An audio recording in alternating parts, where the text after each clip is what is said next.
Let us know peace, for as long as the moon shall rise, for as long as the rivers shall flow, for as long as the sun shall shine, for as long as the grass shall grow, let us know peace. In Ojibwe Healing Prayer. Grandfather, Sacred One, teach us love, compassion, and honor, that we may heal the earth and heal each other. And finally, a Wintu prayer. When we Indians kill meat, we eat it all up. When we build houses, we make little holes. When we burn grass for grasshoppers, we don't ruin things. We shake down acorns and pine nuts. We don't chop down the trees.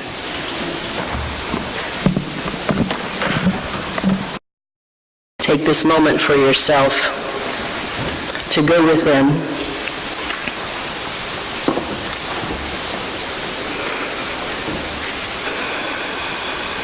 May we tread gently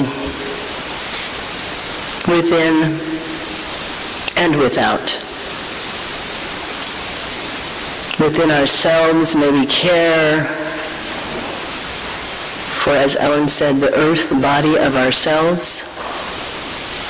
Within ourselves, may we care for the landscape of our thoughts, for the seeds that we plant within our own minds.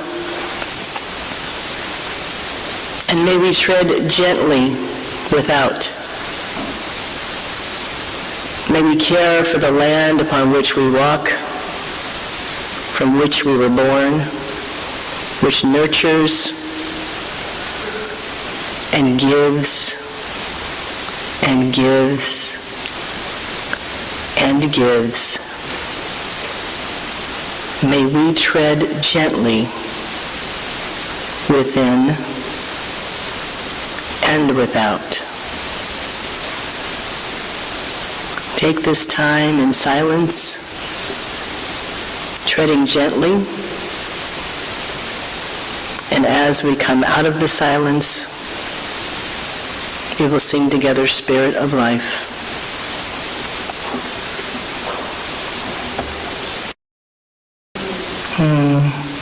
There were species that were threatened. There was water that was so dirty it couldn't be used for swimming or fishing or anything. There was air that was so thick with pollutants that our children couldn't go outside. So there was an awakening about 50 years ago, and part of that awakening came in the form of science, but it came in the form of art also. And Dr. Seuss was one of those artists as a writer that gave us this story called the Lorax. Do you remember this story? Some of you do. It begins with a young man who wants to impress a young woman, not an uncommon thing. She would love to have a tree in a place that's been bereft of all nature and has become a manufactured environment, something that is covered in a bubble, and there's nothing actually alive. Everything is made from machinery, everything is made from synthetics, everything is made. It's all automated. It's all machinery.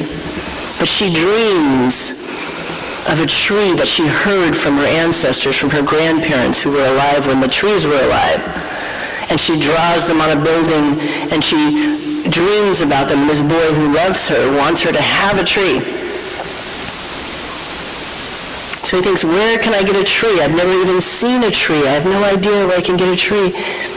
And his grandmother tells him the story of the Lorax and the one called the Onceler. And she says, you have to go find the Onceler. That's the only way you can find the tree. So this little boy breaks out of the town, breaks through the wall with his little motorbike and gets out there and finds the Onceler. The Onceler's hiding, and he's only peeking out with his eyes. And at first he doesn't want to engage with the boy, but then he has a little spark of hope. Maybe this boy is important. So he asks the boy, do you really want to understand where the trees are? Do you really want a tree? Then you have to listen to my story. So he tells him the story of how he, as a young man, wanted to be successful. And so he wanted to create something amazing and wonderful. And he found this thing called a thneed in his mind. And the thneed had to come from a truffula tree. And the truffula tree had to be taken down in order to make the thneeds. So he makes the thneeds, and then at first he's made fun of. But then all of a sudden it takes off, and everybody wants a thneed. And he wants to be successful, so he says, I'm going to make more.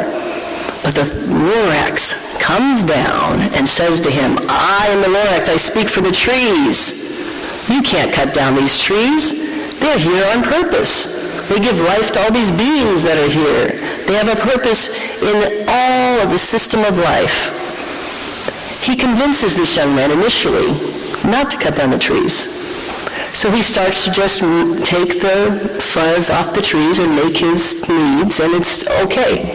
But then the demand is greater, and he feels like the demand is more important than his promise, so he breaks his promise and begins to take down the trees. And soon he's consumed with the idea of success and greed so much that he's taken down all the trees. The Lorax comes many times and says to him, you're breaking your promise.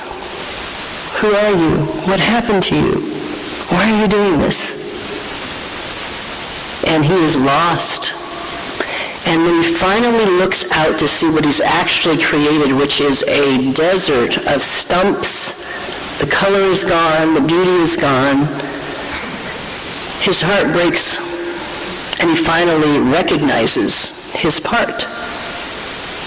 In wanting to create something beautiful, he destroyed something else. In wanting to be seen as successful, he destroyed nature around him. So he locked himself up in a tower until this young boy came along and wanted to know about trees. And he told that story. And then he handed the boy a seed, the very last truffula seed. The boy took it back to this manufactured environment and talked to the girl and said, you know, we have to get this seed planted and start again. So he went on his motorbike with the girl to the middle of town and went to go break open the soil. Of course, it took a while to get to the bottom of it since there was so much manufactured product on the top. But they did. They eventually plant the tree. And the people are reawakened to the idea of life and nature and seeds and fruition and something that's real.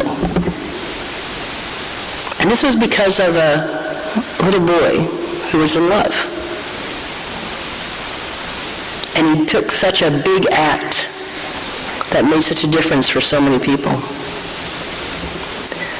The Lorax had several lessons in it. I loved them all. One of the ones that you may remember, which is in the wonderful Dr. Seuss rhyme, is the Lorax says, unless someone like you cares a whole awful lot, nothing is going to get better. It's not. What do we care about? What do we truly care about? We have ideas about how things should be, and there are so many things that need to be done on the planet.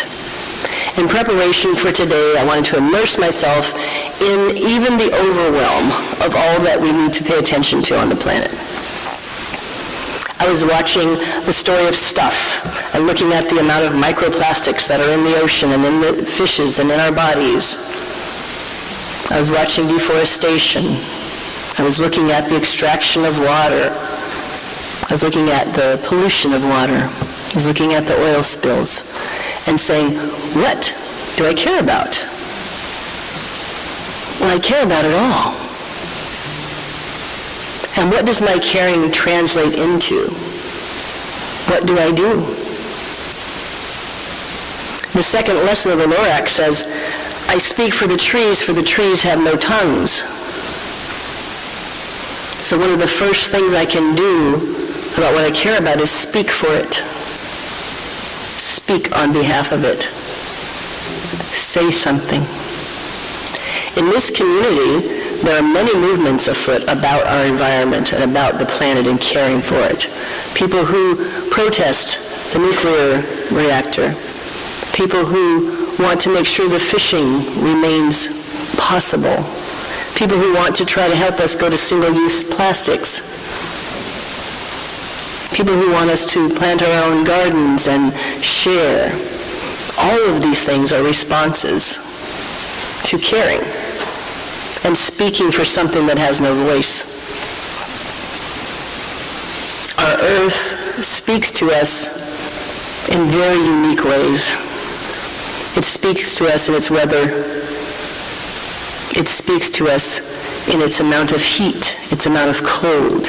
How much water does it flow? It speaks to us constantly, but not in words. So we are the bearers of the words. We are the storytellers. We are the ones who help the young people and ourselves and our elders remember the story of the earth and what she gives and how we can care for her. The third lesson from the Lorax that I loved was when he gave the little boy the seed, he said, "I know it may seem small and insignificant, but it's not about what it is. It's about what it can become." We may think that one of our actions is so small and insignificant. What does it matter if I reduce my use of plastic? What does it matter if I contribute less to the demand for meat on the planet that causes so many problems for people? What does it matter if I do this one small thing? It's not what it is. It's what it can become. And what it becomes is movements. It becomes a change in consciousness. It becomes a different way of being and living.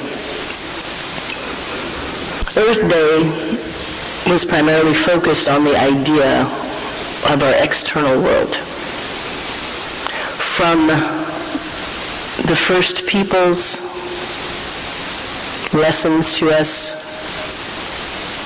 to the ideas of how we have completely ignored their teachings, their example, and their lesson. Mel gave the readings that reminded us of some of the practices of the first peoples, nations, and how they tread lightly on the planet. I love the specificity of the idea that when we make a home, we make two little holes or a few holes with the poles for the teepee, right? If we kill something, we eat it. If we need something from a tree, we shake it down and let it replenish and continue. Simple, beautiful, elegant lessons that instead of hearing them, we destroyed. But we always have the opportunity to replant that seed, to care again, to go back and learn. I searched on the internet for specific prayers or words from the Wampanoag local to us. I didn't find anything that I felt I was clear could be used, but I'm certainly aware that their wisdom is here, in this place. And that seed of knowing that and the caring for what they know makes it possible for us to have conversations that we might not otherwise have. I speak for the trees have no tongues. What do we speak for and on behalf of in using our voices?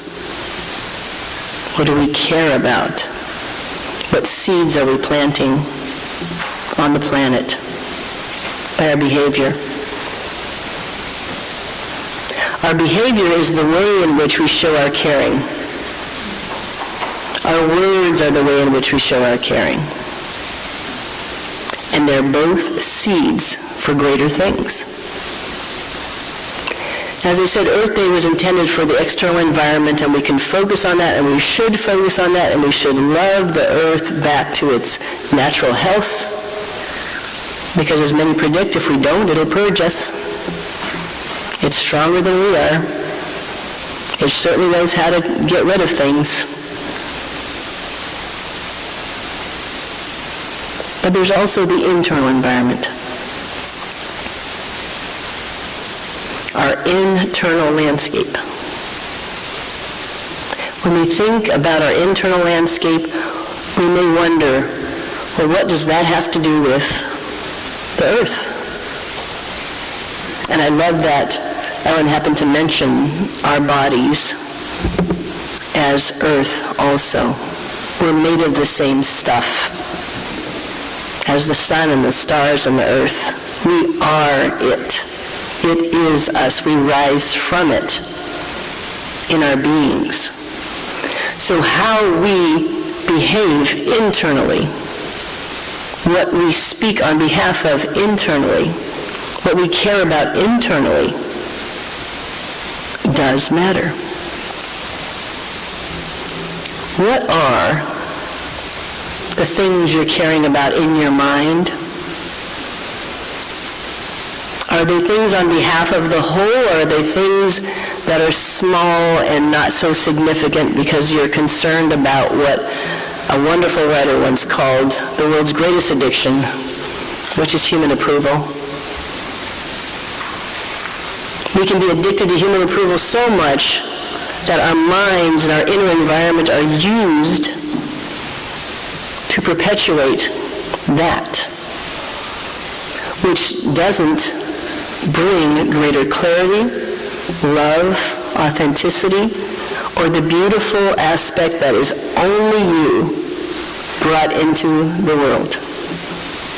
So in our minds, if we can care about our connection to the whole, we can bring about a different paradigm. We can, from our inner landscape. In our minds, what are we speaking about? What kinds of things do we say to ourselves in our minds? What do we say about ourselves in our minds? What do we say about the person we see on the street or in line or in the car in our minds? Is there any pollution in our minds? Is there anything going on in there that we could clear or clean up?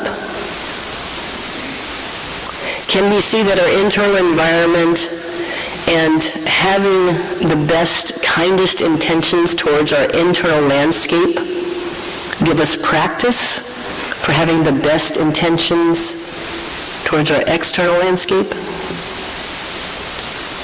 What are we giving voice to? Are we giving harsh thoughts to ourselves? Are we giving harsh thoughts to others? I love the beautiful science that comes together about the idea of thought and thing. And one of the things we learn from science is that a plant that is given love and attention is spoken to thrives. It thrives. Does anyone remember the experiments that Emoto did with water? Right? He studied the crystals of different water and saw what condition they were in. How equally were they made? How much symmetry, how much smoothness, how much beauty, how much complexity. And it had to do with the external environment and even the internal environment of the people who were interacting with the water. It started with rice. He had 3 families with a container of rice. It was cooked rice. The first family was to speak harsh words to the rice. Just really mean every morning, to walk past and say something very harsh and mean to that rice. The second family was to ignore the rice. Just pay no attention to it at all. The third family was to send loving messages to the rice. Say beautiful things to the rice every morning. Does anyone remember the results of that? Jane does. So the rice that was given harsh words, what condition was it in? Not good. Yeah. The rice that was given love, what condition was it in? Beautiful, right? But what condition was the rice that was given no attention in? It was the worst. The indifference caused the rice to rot and be black and rapidly decline and die, even more than that which was given negative attention. So our indifference is a small seed, but it can grow something we don't want. Our caring, even if it's in a small way, can grow something magnificent that we can't even imagine. So sometimes when you feel that overwhelm of what can I do about this whole big thing we call the earth? Can I lay myself on it like a bomb? I don't know what to do. There's so many problems. Nature shows the way. You plant a seed, a small seed, not because of what it is, but because of what it can become, right? You plant a seed in your mind. You plant a seed in others' minds. You plant a seed in your actual soil. You nurture it. You care for it. You feed it. You give it what it needs. You don't have that indifference about anything. And even if that feels like not being indifferent is not enough, remember this idea of the rice. Just not being indifferent matters. So allow yourself to go ahead and care. Allow yourself to speak for something that matters to you. Allow yourself to plant the seeds of a new earth. Did anyone read or is familiar with Eckhart Tolle, A New Earth? Okay.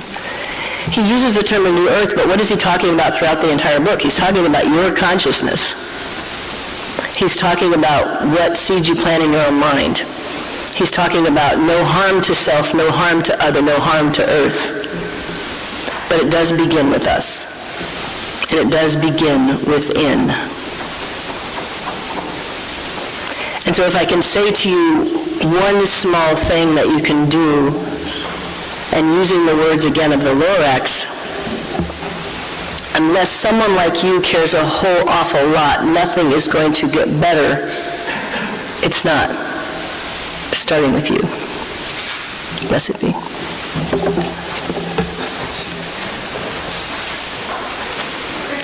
Yes. Can I share a poem from Mary Oliver? Of course. I know you didn't have a long enough, but this just feels so important.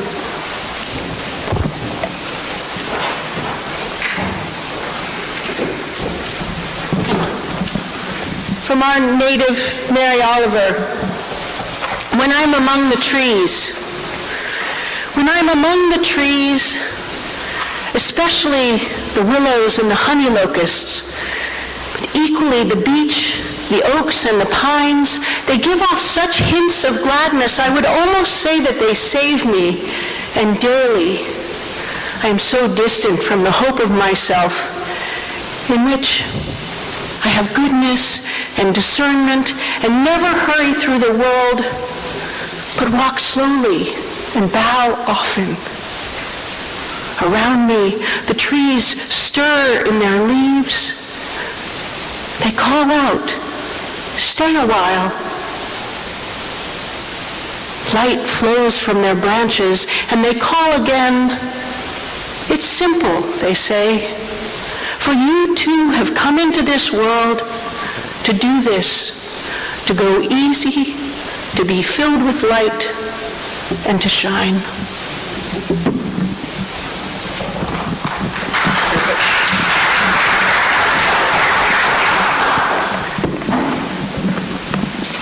Love is the spirit of this place. Thank you. Our closing hymn is number 298, beautifully prepared by Kate. "Wake Now My Senses."